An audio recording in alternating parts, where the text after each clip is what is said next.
It was Tuesday evening, and I was physically exhausted. That was an understatement. When I dragged my aching body out of the truck and walked toward the front door, I felt something bumping against my heels. I looked back to see what it was. It was my butt. It had only been 2 days since the start of the week, and I felt like I had worked the entire week. That's what a 12-hour workday does to you. I started my day before dawn. I had no choice. I was building 4 houses. They were only half finished.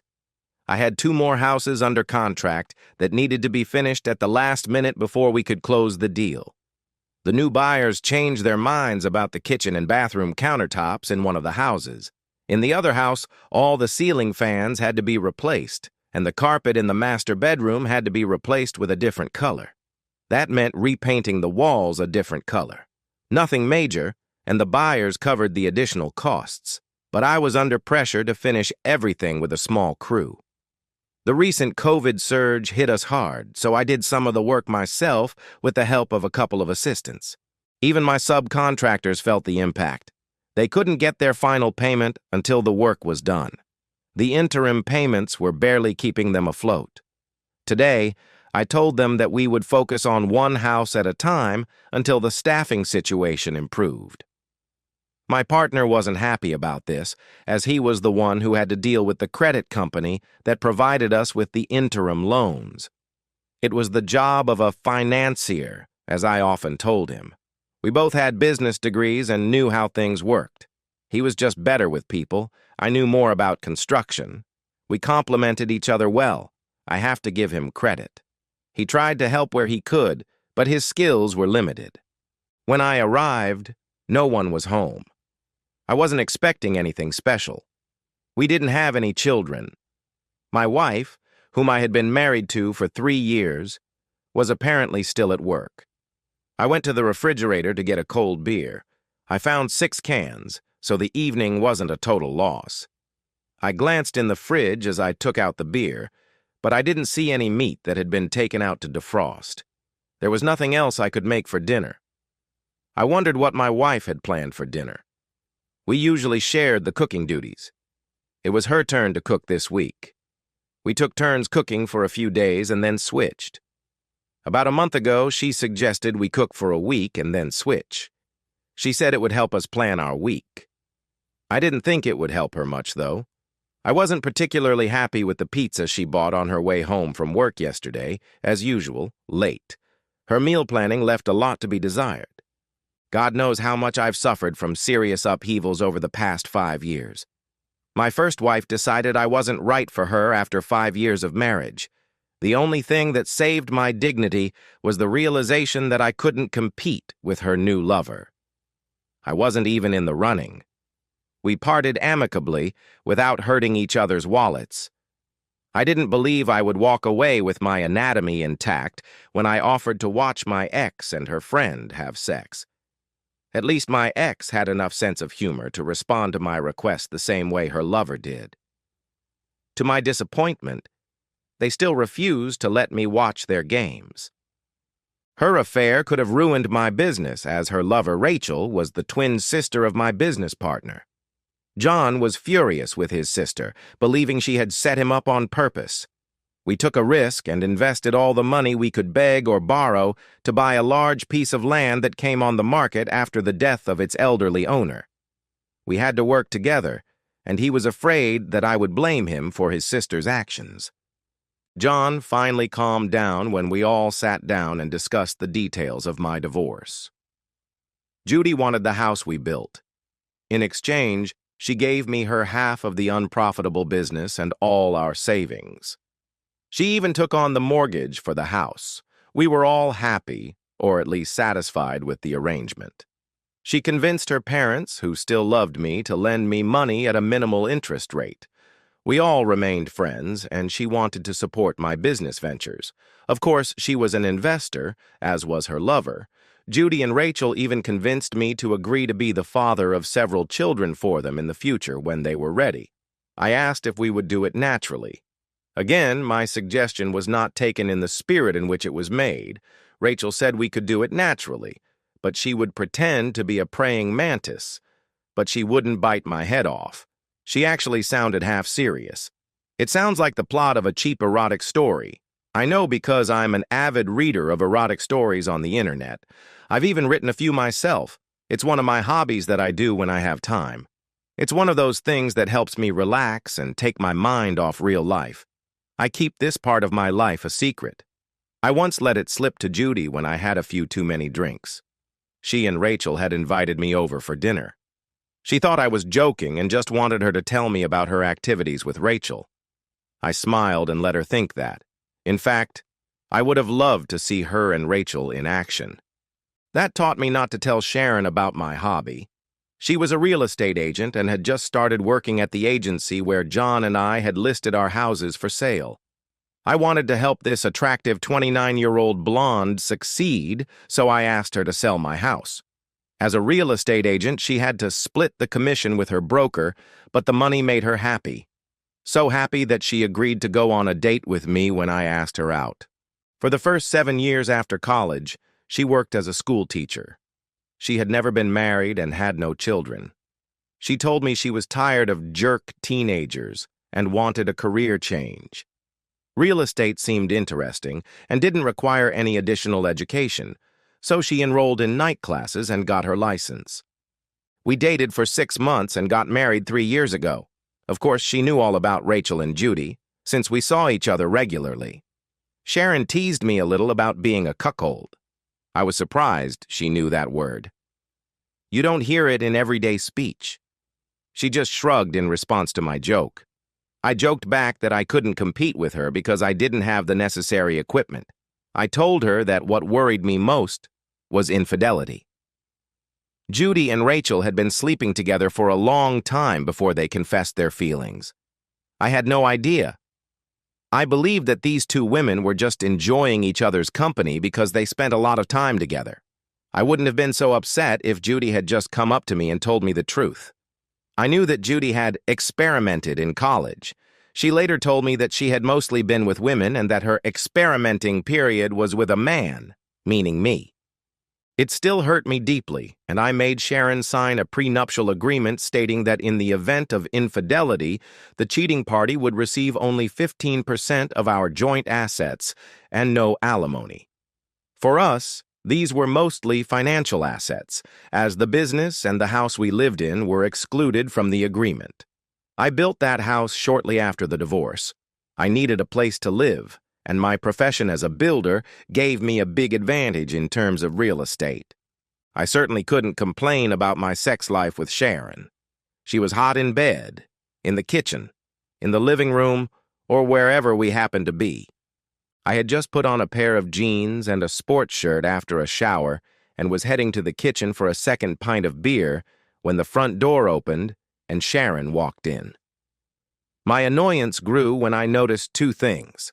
First, she wasn't carrying anything that looked like food, and second, she wasn't alone. Following her was her boss, Greg Robinson. Greg wasn't her real boss. Her boss was his wife, Melinda. Melinda had founded Robinson Realty, a real estate agency, several years ago. Greg had worked at a car dealership for a few years. When the real estate agency began to flourish, Greg got his license and joined his wife's firm. I couldn't believe he was already a broker. Melinda's signature was on all the transaction documents. She was definitely the driving force behind the agency. I asked Sharon if she had forgotten what she was cooking this week and glanced at Greg. Greg always had an annoying smirk on his face. At least that's how it seemed to me. Others called it a charming smile. He was a handsome man with a charismatic aura. No wonder he was a good car salesman. He could seduce a customer into buying. I have no idea how good he was at real estate. He greeted me. "Good evening, Dave." "Oh, sorry, honey. Greg bought me dinner. Melinda's out of town. She took the boys to their grandparents. They'll be there all week," Sharon said cheerfully. "Maybe I'll make you an omelet?" I didn't answer. Something didn't add up. I wondered why Greg was here. If he had invited Sharon over for dinner because his wife was out of town, why didn't he go home after that? I poured myself another pint of beer while I thought about it. This didn't bode well. I had seen this scene many times before. Not in person, of course, but in countless stories I had read. Hell, I'd even included similar scenes in my own stories. A chill ran through me. "I'll be right back. I need to use the bathroom," I said, taking my beer with me. I put it on the table, then realized I didn't want anyone to be able to do anything with it. My imagination was running wild. I went into the bedroom, grabbed my cell phone from the charger, and went to the bathroom. I turned on the video camera and checked to see if it was working. I was glad I had worn a sports shirt with a pocket instead of my usual t-shirt. I figured that when Sharon finally came home, she would want to go out to dinner rather than cook. I did one more thing, glancing at the dresser where my wallet was. I left the room. They were sitting at the kitchen table. I sat down across from Greg. I wanted him to sit on the other side of the table if things went the way I feared. "So, what's going on?" I asked, trying to sound as neutral as possible. I could feel my voice shaking from the rush of adrenaline. I scolded myself. Nothing had been said yet, and I was already reacting. "I wanted to talk to you about what I found on your computer," Sharon said. This caught me off guard. I had expected her to say, "We need to talk." I didn't ask what she was talking about. I just looked at her. "I needed to look at something, and my laptop was in the car, so I used your computer. I noticed some strange files." Shit, I thought. She found my story files. Now I have to explain my little hobby. "Why is Greg here?" I asked aloud. I thought this was just between us. I definitely didn't want to explain my activities to him. It wasn't that I was ashamed of my stories. I just wanted my writing to remain private, if that was even possible anymore. "Well, I told him what I found," Sharon said, "and I felt like he should be here. My antennae went up again. I didn't say a word. I froze, feeling my stomach tighten again. "I found some files that seemed very unusual. Then I checked the browser history. It looks like you read a lot of erotic stories. Many of them seem to be about women who have sex with multiple men. Some are pretty wild." Then I went back to the first one I found. It was called "The Psychology and Expectations of a Cuckold." That one really surprised me. I asked her if she had read it. "Yes, of course. Not the whole article. It looks like you took notes. There were a few points that showed how a cuckold should behave and what he could do for his wife and her lover. Some of them were quite humiliating for a man, and quite perverted."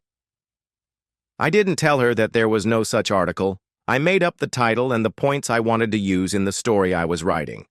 It was about a wife who had just suggested to her husband that he take a mistress, as something she expected of him. She quoted the article as a source of information. In my story, the guy doesn't react very well. I never finished the story. I couldn't think of anything other than violence in response to his wife's coldness and infidelity. I wanted him to respond to the insult differently. Oh, I had many options for how he could have responded. None seemed right, or they were so banal that my approach was cliché.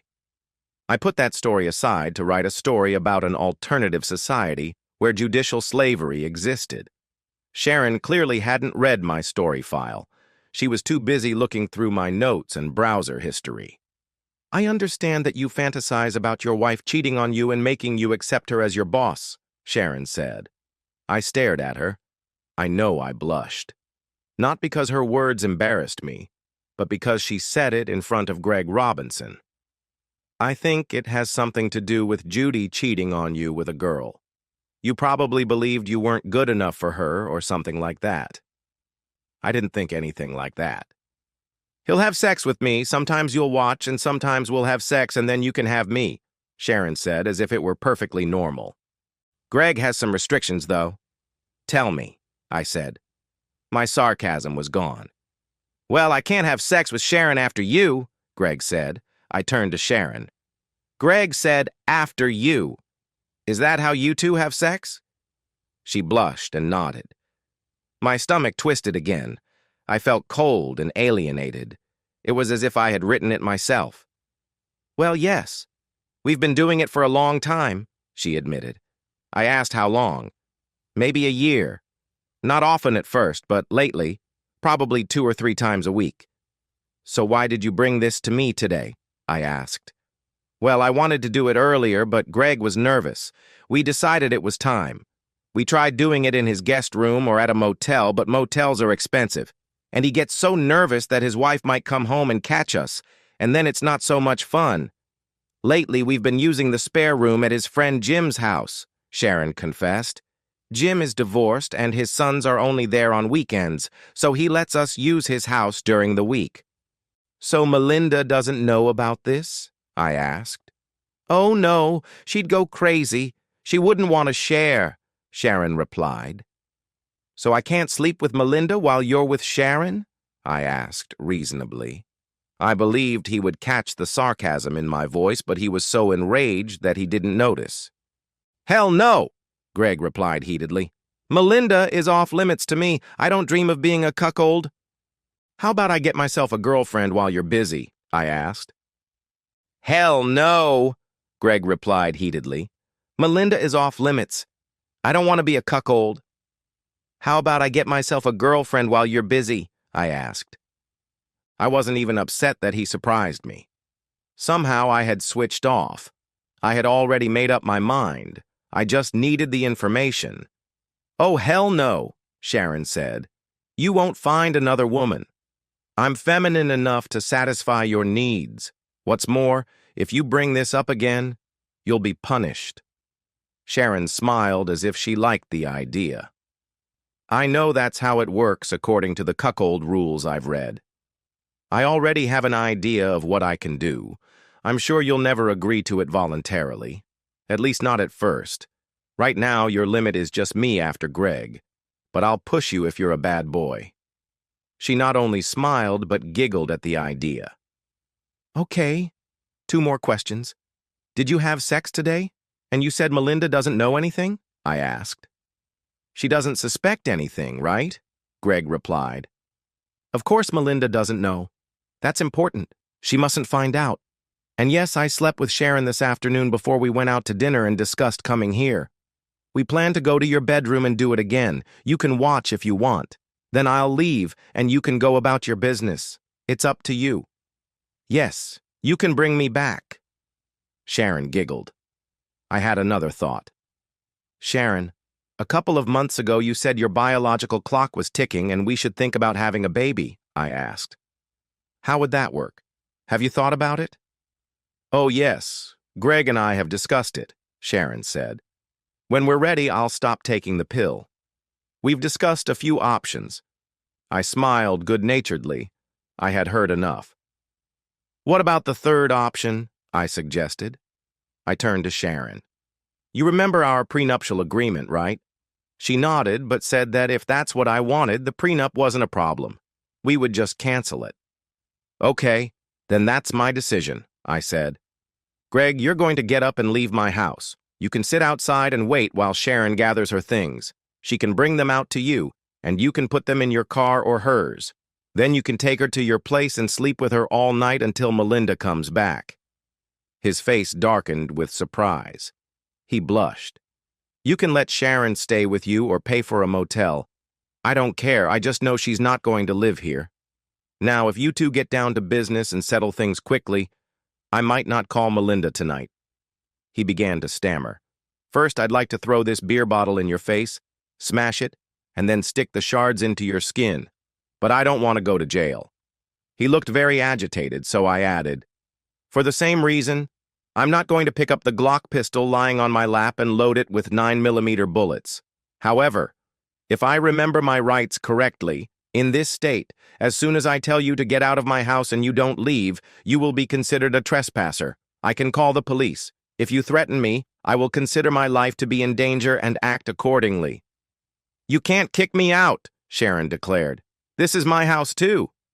I smiled, pointing to the house that belonged to me. I had built it before we started dating.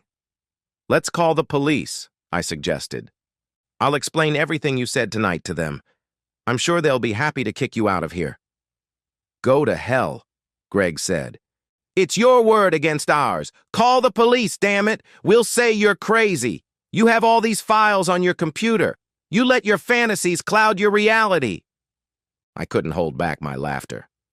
First of all, Greg, Sharon didn't even bother to find out that I not only read these stories, but I write them myself. That cuckold nonsense was part of one of my stories. Do you know what BTB means? Does anyone here know? They both shook their heads, not moving. Obviously, this wasn't part of their plan. It means burn the bitch or burn the bastard, depending on how you look at it. It's a story about a husband who takes revenge on his cheating wife and the bastard she's sleeping with. They looked shocked. Greg, leave. Sharon will take her things out to the porch. Greg didn't get up to leave right away. I took my cell phone out of my pocket. I was sure that the recording of our conversation had been sent to the cloud. I had set it to download all photos, as I had broken several phones at work and lost valuable files.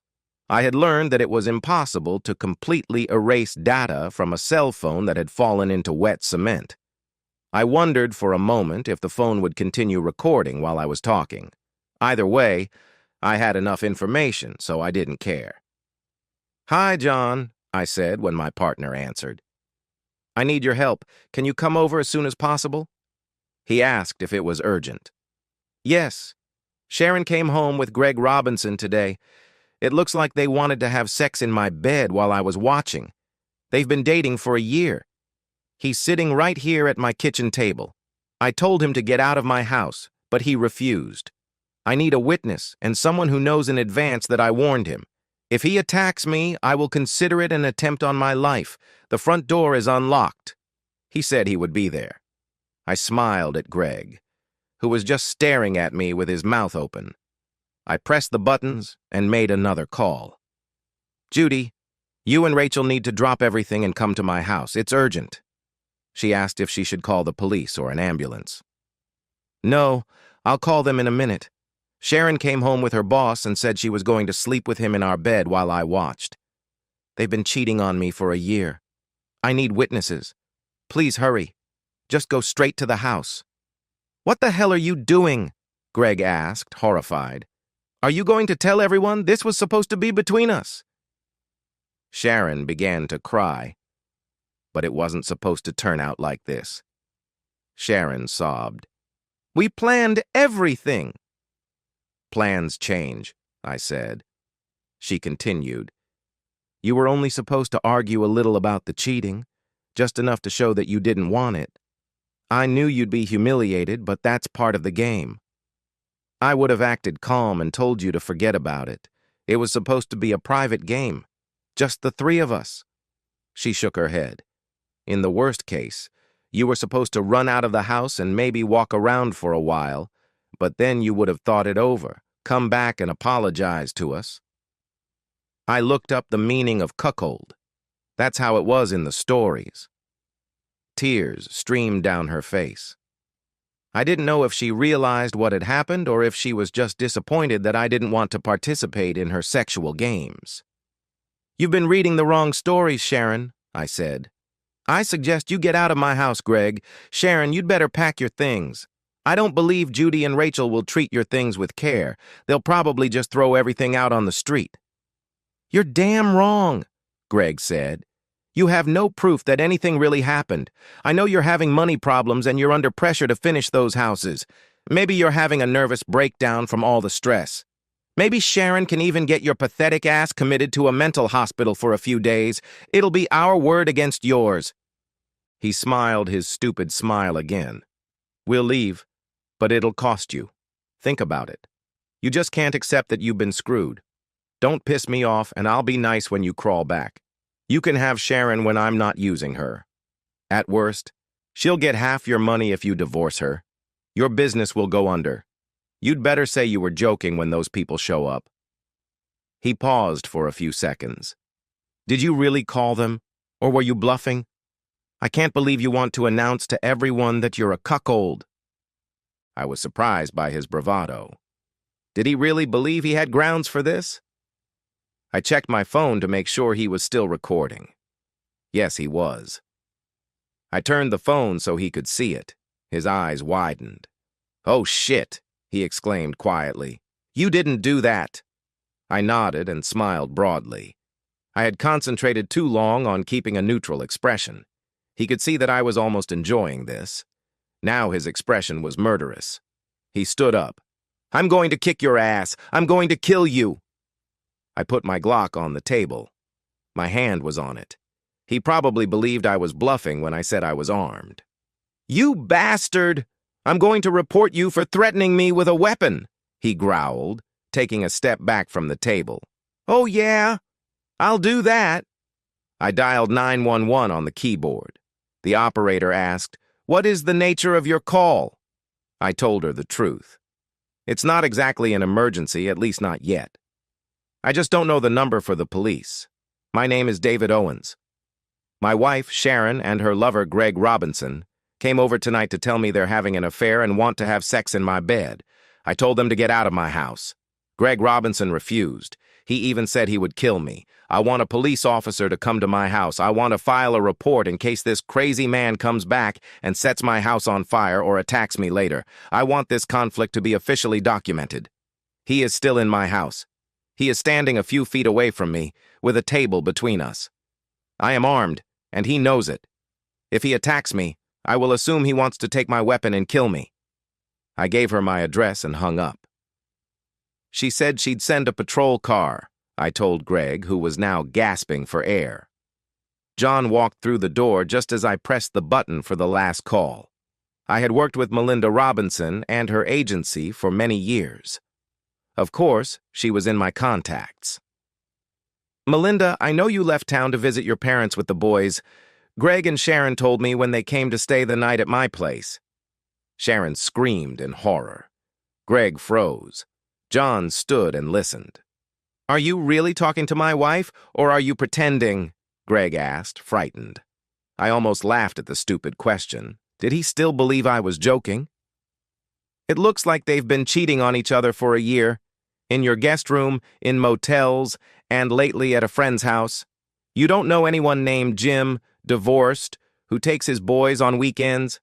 Jim Reynolds, right?" "Oh, yeah. Well, that fits," I said and hung up. "So Jim was caught cheating on his wife, huh?" "No wonder he lets you use his house. Melinda said Jim was one of her agents. I didn't think he'd last long there." Judy and Rachel opened the door and rushed inside. I saw blue lights flashing through the curtains. It looked like the police were here too. Judy went to the door to let 2 police officers in. "Which one of you is David Owens?" the sergeant asked. I introduced myself. "We know you're armed." I told him I had a holster with a Glock pistol in my pants. I said I had a permit to carry the weapon if he wanted to see it. He shook his head. "Maybe later. Can you tell me what the problem is?" "Yes, sir. My wife came home early with this man." I pointed to them. "They told me they've been having an affair for about a year and they want to take it to the next level. Not only did they intend to continue, but they wanted me to approve of it, even participate to some extent. They said they wanted me to be a willing cuckold. They expected me to be thrilled about it. After they confessed, I told them to get out. I ordered Robinson to leave the house. I told my wife to pack her things and leave with him. They refused. So I called these people as witnesses, and then I called 911. The police officer looked stunned. Why did they believe you would agree to their affair? I told them that my wife had found fragments of erotic stories on my computer. Some of them were about cheating. One of my hobbies is writing stories and posting them on an erotic story website, I said. Are you serious? Judy asked, laughing. I thought you were just joking. I shook my head while she stood there laughing. So this bitch read them and confessed to cheating, believing it was one of your fantasies? Oh, just wonderful. Even the two police officers smiled slightly. He can't kick me out. This is my house, too, and I invited Greg, Sharon declared. Dave can leave if he wants. I know what I read on his computer. He's a cuckold at heart. He'll crawl back to me because he knows I'll fulfill his fantasies. You have no business here. We'll handle this ourselves. I didn't hear John open the door. George Adams was standing inside. John explained, "I called George on my way here. I thought we might need a lawyer." George was the lawyer John and I had hired for our construction business. His partner had drawn up our prenuptial agreement. He knew all my legal affairs. "Actually, Dave is the sole owner of this house. He built it before your wedding. He can evict you if he wants to. It's probably in your best interest. For example, if there's damage to the house, he can accuse you of vandalism. I also know that you have a solid prenuptial agreement." Greg's phone rang again. It rang 3 times, but Greg didn't answer. This time he answered, "I can't talk right now. I have something to take care of. Dave Owens is making all kinds of accusations against Sharon and me." We all heard Melinda's voice. "Talk to me, damn it. I'm coming home. And if even half of what Dave says is true, I'll rip your guts out." I saw smirks on the faces around me. "Dave has no proof that Sharon and I had an affair. No photos, no witnesses, nothing," he said. His face turned pale when I played the recording. "This is not real proof that we ever had sex. Yes, after Sharon saw those files on his computer, she wanted to do everything she could to satisfy Dave's secret desires. I thought it was a funny idea, so I agreed.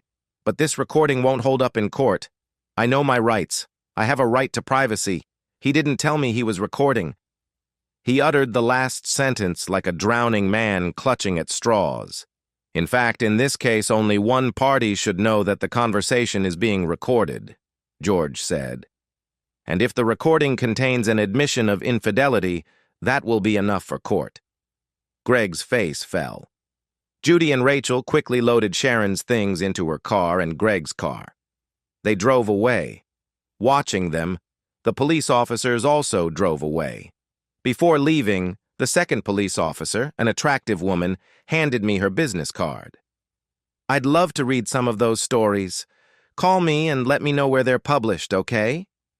She winked. Judy noticed their exchange. "Looks like you've got a chance. She's hot. I bet she's got a great body under that uniform." "I'd sleep with her," she said. I replied that I had no doubt she would. "Hey, she's got her own handcuffs. Maybe you can use them for one of your stories." "Don't forget to freeze your bank accounts and investment accounts," George advised. "I'll make a note of that. First, cancel your credit card. Better do it right now. She might try to slip me a hotel bill. She's probably already planning to stay at the most expensive hotel in town at my expense," I said. I reported the card stolen so it could be blocked. I told customer service that I wanted Sharon removed from the account. A new card would be sent to me in a few days. I called Melinda, who I knew was on her way home, and advised her to do the same. I was right. 30 minutes later, Sharon called me. "You bastard! You blocked my credit card, didn't you? I was so embarrassed when they wouldn't take it." I asked her why she hadn't stayed with Greg at the Robinsons. "Melinda is on her way home. He doesn't want to see her tonight. We stopped by to pick up his things, and he came with me. His cards don't work either." I started giggling. "You really ruined everything," Sharon said. "I don't believe this nonsense that the things I found were just for your stories. Maybe that's part of the truth, but I know deep down you're a cuckold. You let Judy do it, lesbian or not. And you two are still friends. You'd go back to her if she took you back. You'll change your mind. Sex with me was probably the best you've ever had. You won't find anyone who can turn you on like I do. I'm sexy, and you know it. You'll miss it. Then you'll call me and beg me to come back. And if you're nice enough when you beg, I might just come back." She hung up. I had a long, exhausting day ahead of me. I knew I should have been upset about the breakdown of my marriage, but I felt a strange sense of satisfaction. I realized that even though I had no idea she was cheating on me, emotionally, I was ready for this reaction. She had kept her sex life a secret. I wondered if there was a good reason for that. Maybe I wasn't as emotionally attached to the marriage as I thought. She clearly wasn't. I slept like a baby. I hated taking time off work to deal with the divorce. Fortunately, most of it could be done over the phone. George and his partner took care of the legal stuff. Judy and Rachel stopped by a few times to check on me and once brought me food. They wanted references for my stories. "Damn it, you don't have a single story about lesbians," Judy grumbled. I replied that I didn't know enough about the lesbian mindset to write about it. I offered to let her teach me. "No way," she replied. When they started reading my stories, I got good feedback from them. I was surprised when I heard Sharon's voice again the following Sunday. I spent several hours finishing repairs on 2 houses. I found an envelope taped to my front door. I opened it, wondering what she wanted to say. "Do you have calluses on your hands? I can fix that. Just give me a call and I'll come right over. But you'll have to follow my rules. I've been reading a lot. I've learned a lot about relationships dominated by women. I believe you'll like it. It will be the perfect way to relieve stress when you come home from work. You'll be the boss during the day and my slave at night. But I'll be a very hot and sexy mistress. I won't make you do all that nonsense like massaging my feet or wearing women's clothes. I know that's not your thing. I know that deep down you crave this and much more." I took the letter with the list of things we could agree on and threw it on the table next to the computer. Someday, some of these things might even appear in one of my stories. Melinda wasted no time and quickly pinned Greg against the wall. She stripped him down to his underwear. It turned out that he didn't have a broker's license after all. Because of the nature of his work, he didn't get anything from the agency in the divorce. He didn't even get half of their joint property because they had a prenuptial agreement. Although it wasn't as cruel as in my case. He got part of the value of the house, but that was all he got. Melinda had invested most of their money in the agency over the years. She owned the office building. He had to pay child support for their 2 sons, and the amount depended on his sales. I heard he went back to selling cars, but he had to work 12 hours a day and was barely making ends meet. Sharon was seriously considering going back to teaching. I wouldn't let her put the houses I built up for sale, and her income dried up. She had to split her commissions with the broker. The sales agent also took his cut. Although she listed all the houses for sale, she rarely managed to sell anything. 1.5% of a $300,000 house is $4,500. During our marriage, she listed about 2 houses a month. We lived well and invested the surplus. She only got 15% of that amount. Of course, she and her lawyer complained about the loss of income and wanted me to pay alimony. The prenuptial agreement put an end to those claims. She showed up one day, 2 weeks after the divorce was finalized. I was at work when she pulled up. I noticed she had traded in her car for a small, cheap sedan. "Hi, Dave," she said. "I need a place to stay. I can't afford an apartment. I'll be a very good housekeeper. You know I'm a good cook." I smiled. I was curious to hear what nonsense she would come up with this time. I asked her what had happened to Greg. "He's a nobody, and he wasn't very good in bed. The only thing he had going for him was his good looks." "And yet you traded me for him," I said. "No, I never traded you. I admit I wanted both of you. You once asked me why I cheated on you," she said. I noticed how she chose her words. She didn't say cheated. "Well, it was forbidden fruit. It was naughty. It was kinky and wild. Just sex. I can't explain it. It just turned me on. I had to be careful you didn't find out. I got so turned on when I saw those things on your computer that I believed I could have it all. Even when we were having sex, I imagined you were servicing me. My sweet stud." "Slave," I corrected her. "A willing servant," she objected. "We could have done that. Not get married. Just live together. We'd do all kinds of wild things. You'd fulfill your secret fantasies, and I'd fulfill mine." I couldn't help but laugh. The look on her face as I walked her out was, well, I can't say I liked it. I just didn't care. Oh yeah, one more thing. My first ex-wife, Judy, was right about the female cop who came to our house that night. Under her uniform, Susan had a toned, sexy body. She was also wild in bed. She loved sex and became one of my biggest fans when I let her read all my stories. She reads my drafts, and her comments make my stories better. It's just a shame that her editing skills aren't as good as her imagination. Judy was right about one thing. Susan had her own handcuffs, and she loved to use them. On herself.